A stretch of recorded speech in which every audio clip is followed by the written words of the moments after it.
Hello everyone, welcome to my YouTube channel science with Rishu. हम लोगों ने काफ़ी सारे चैप्टर्स कंप्लीट कर लिए हैं। लास्ट क्लास में मैंने आपको रिप्रोडक्शन पढ़ाया था, तो रिप्रोडक्शन इन प्लांट और रिप्रोडक्शन इन एनिमल दोनों कंप्लीट हो चुके हैं। आज हम लोग स्टार्ट करेंगे अपना chapter number 13, motion and time. Motion and time नाम से ही समझ आ रहा है। मोशन मतलब क्या होता है कि एक जगह से दूसरी जगह तक जाना, वही तो हमारा मोशन होता है।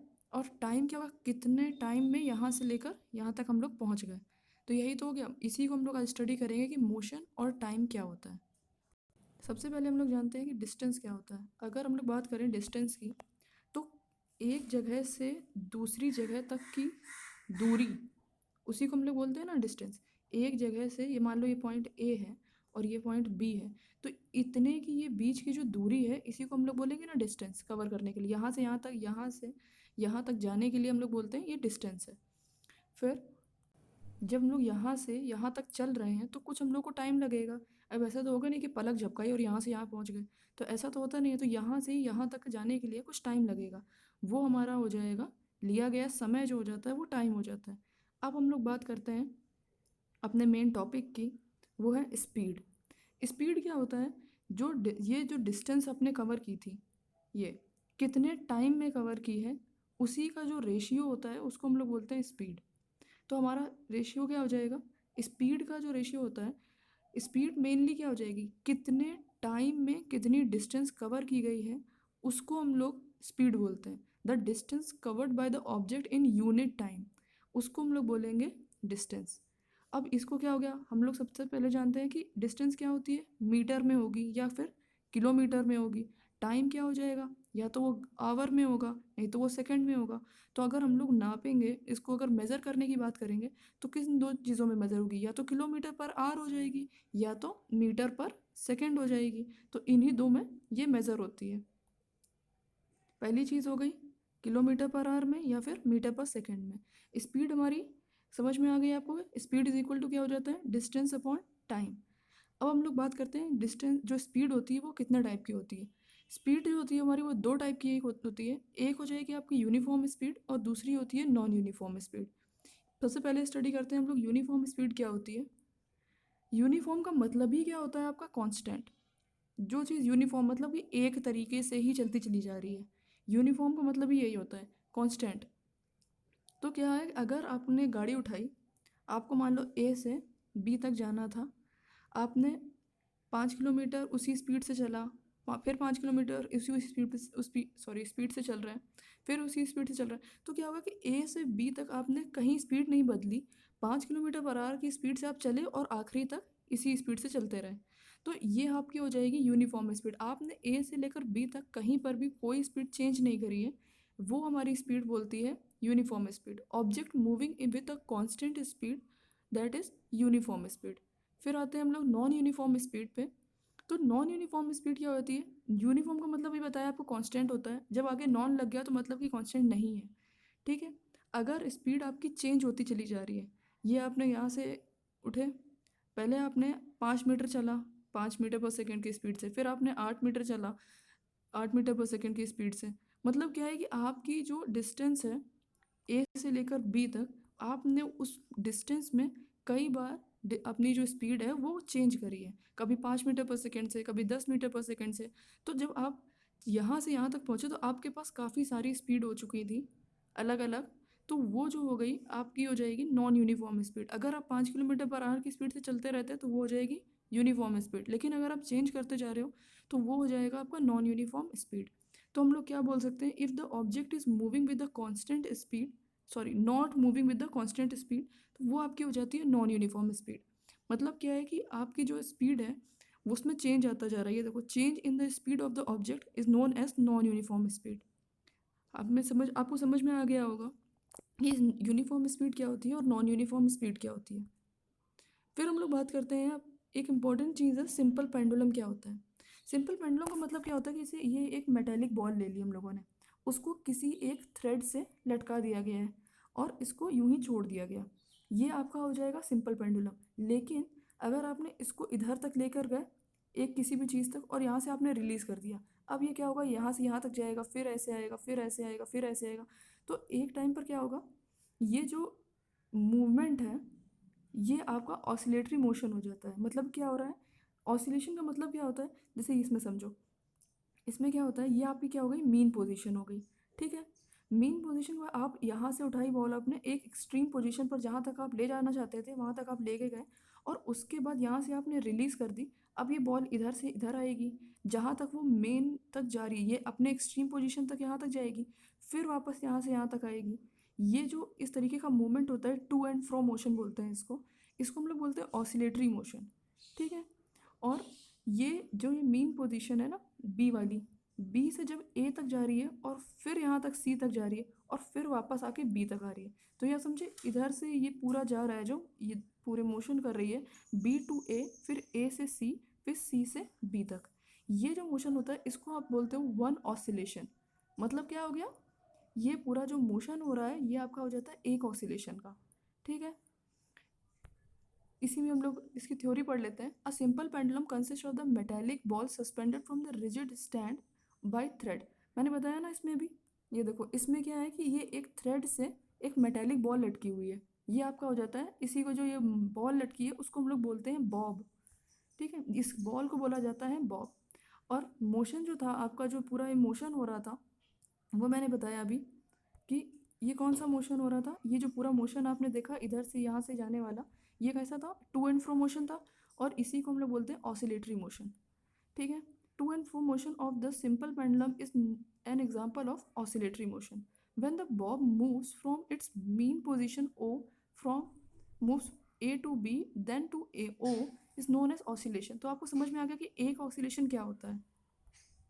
उसी चीज़ को अब आप ये देखो कि जो इसमें था, जो इसमें एक ऑसिलेशन बताया था ना, यहाँ से यहाँ फिर यहाँ से यहाँ तक, जो ये एक ऑसिलेशन जो लेता है, इसमें जो टाइम लिया गया वो आपका हो जाता है एक टाइम पीरियड। ठीक है, तो हम लोग अगर टाइम पीरियड की डेफिनेशन देखेंगे तो क्या हो जाएगा, time taken by the pendulum to complete one oscillation is known as time period. एक ऑसिलेशन को कंप्लीट करने के लिए जो टाइम लिया जाता है उसको हम लोग बोलते हैं टाइम पीरियड। ठीक है, फिर आते हैं हम लोग देखते हैं स्पीडोमीटर क्या होता है। अब क्या होता है कि स्पीड जो नापी जाती है वो कई तरीके से नापी जाती है।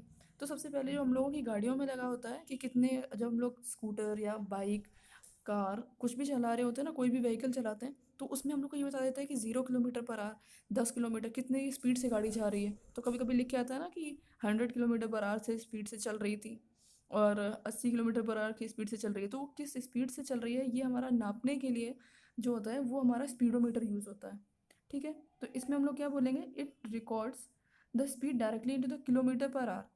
ये जो होता है, ये देखो इसमें लिखा हुआ है ना, ये किलोमीटर पर आवर में सीधा नाप देता है कि कितने किलोमीटर पर आवर की स्पीड से आपकी गाड़ी चल रही है। तो हम लोग यही बोलेंगे, जो स्पीड नापने के लिए हम लोग यूज़ करते हैं इंस्ट्रूमेंट को, उसको बोलते हैं स्पीडोमीटर। हम लोगों ने स्पीड तो देख लिया कि किस तरीके से नापी जाती है। फिर हम लोग देखते हैं ओडोमीटर। तो ओडोमीटर क्या होता है, जो डिस्टेंस आपने आज तक की चली होगी ना, आपकी गाड़ी में वो लिख कर आता है कि कितने किलोमीटर ये गाड़ी चल चुकी है। ठीक है, इसी में देखो यहाँ पर ये लिख कर आ रहा है ये कि ये गाड़ी कितना किलोमीटर चल चुकी है। ये जो डिस्टेंस नापने के लिए आता है वो हम आपका आता है ओडोमीटर। ये क्वेश्चन एक बार पूछा था कि, ये डायरेक्ट क्वेश्चन आया था कि अगर व्हीकल की डिस्टेंस हमको पता करनी है तो हम लोग कौन सा इंस्ट्रूमेंट लगाएंगे। उसमें ऑप्शन में स्पीडोमीटर भी था, ओडोमीटर भी था।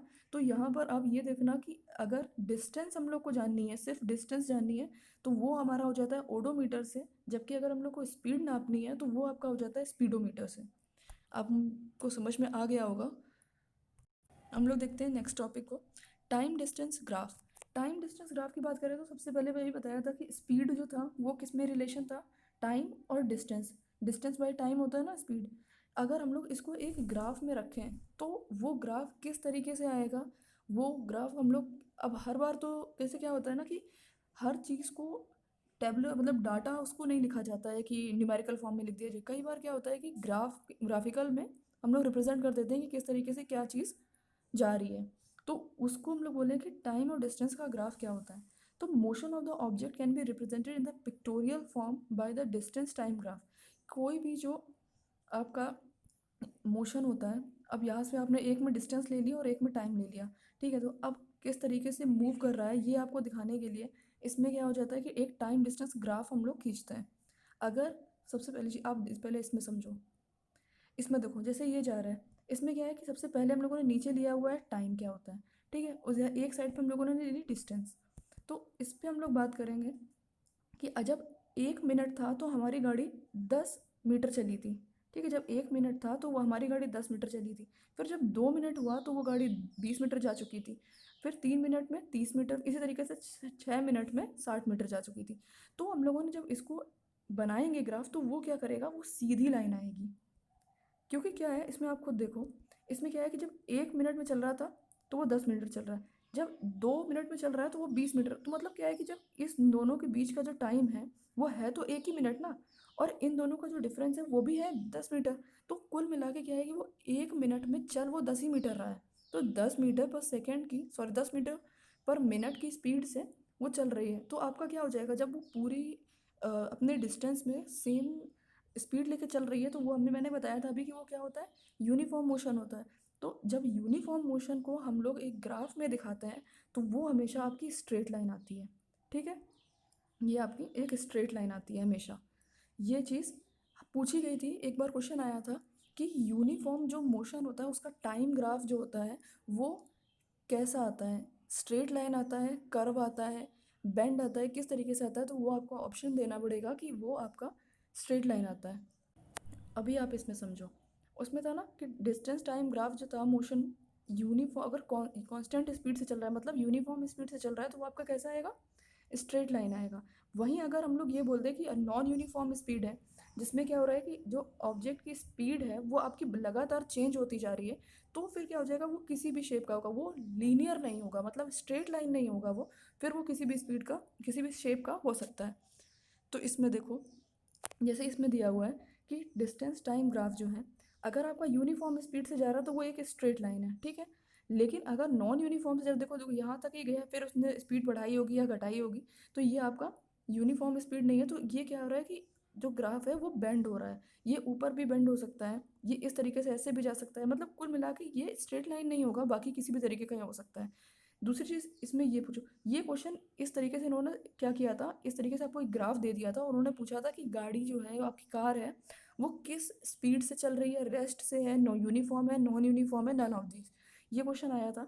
तो इसमें आप देख लो कि टाइम जो है वो बढ़ता चला जा रहा है, ये देखो ये टाइम बढ़ता चला जा रहा है, लेकिन क्या हो रहा है कि स्पीड क्या, डिस्टेंस क्या बढ़ रही है, डिस्टेंस जो थी वो ज़ीरो पर है, वो ज़ीरो पर ही है पूरी डिस्टेंस। तो ये क्या हो जाएगा, आपकी जो गाड़ी है वो उसी की उसी जगह खड़ी है। तो ये इस पे हम लोग मान लेंगे कि गाड़ी जो है वो रेस्ट पर है। तो जब यूनिफॉर्म स्पीड से होता है तो ये ग्राफ बनता है, नॉन यूनिफॉर्म स्पीड से होता है तो आपका कर्व ही हो जाता है, और जब स्ट्रेट, सॉरी ये जब है एट रेस्ट पर है तो इस तरीके से ग्राफ बनता है, ठीक है। अब ये क्वेश्चन देख लो, ये क्वेश्चन आया हुआ है, ये मैंने उसी पेपर से ही लिया है। तो इसमें क्या पूछा है इन्होंने, the motion of two vehicle A और बी, दो गाड़ियाँ दी हुई हैं इसमें। तो इन्होंने बोला है कि इन दोनों में से कौन सी फास्टर है, कौन सी तेज चल रही है गाड़ी। इन दोनों ने क्या किया, अब देखो यही है ना कि इसमें इन्होंने ग्राफ बना दिया है, इनको स्पीड लिखने की या ज़रूरत नहीं पड़ी है डिस्टेंस मेजर करने की। इन्होंने क्या किया है कि एक ग्राफ बना के रख दिया है। तो अभी आप जैसे किसको सॉल्व किस तरीके से करोगे, जैसे मान लो कि ये 1 2 3 4, फिर यहाँ से भी ले लो 2 3 और 4, ठीक है। सबसे पहले आप ये जानो कि स्पीड तेज़ किसकी होगी, जो कम टाइम में ज़्यादा डिस्टेंस कवर कर ले, उसकी स्पीड ज़्यादा होगी। और जो ज़्यादा टाइम ले रहा है, डिस्टेंस कम कवर कर रहा है, तो उस वो आपका जाहिर सी बात है वो स्लो होगा। अगर आपको यहाँ से नानी के घर जाना है मान लो, तो अगर उसकी डिस्टेंस 10 किलोमीटर है, 10 किलोमीटर में अगर आपको 1 घंटा लग रहा है तो मतलब आपकी स्पीड ठीक है। लेकिन उसी जगह अगर आपको 4 घंटे लग रहे हैं तो मतलब आपकी स्पीड कम है ना। यही चीज़ है, इसी चीज़ को देखो। तो इसमें क्या है कि अगर मान लो ये 1 2 3 4, आप मान लो कि ये एक है, दो है, सॉरी, इसे मान लो ये एक है, ये दो है, ये तीन है और ये चार है, ठीक है। इसी तरीके से इसमें डिस्टेंस मान लीजिए। तो इसमें क्या है कि जब वो एक पर चल रहा था तो उसने मान लो कि डिस्टेंस जो है वो एक कवर करी। फिर वो जब पहले हम लोग बात कर रहे हैं बी के लिए, तो यहाँ पर जब ये डिस्टेंस या इतनी ले ली है इन्होंने, टाइम जब ले लिया 4 घंटे, तो इन्होंने डिस्टेंस कितनी कवर करी है, 2 मीटर की। मान लेते हैं कि 2 मीटर की इन्होंने डिस्टेंस कवर करी है 4 घंटे में। उसी जगह अब हम लोग ए की अगर बात करें, तो ये वाली जो डिस्टेंस है इसको यहाँ तक ले लिया, टाइम मान लेते हैं हम लोगों ने 1 2 3 साढ़े 3 घंटे, इन्होंने 3.5 आवर लिया है। अब टाइम डिस्टेंस कितनी कवर कर ली है? 4 घंटे में, 4 मीटर की। तो अब आप देख सकते हो कि ए ने 4 मीटर की डिस्टेंस जो है वो 3.5 घंटे में ले ली, और उसी जगह बी ने जो डिस्टेंस ली है वो 2 ही मीटर की ली है, लेकिन टाइम ले लिया 4 घंटे।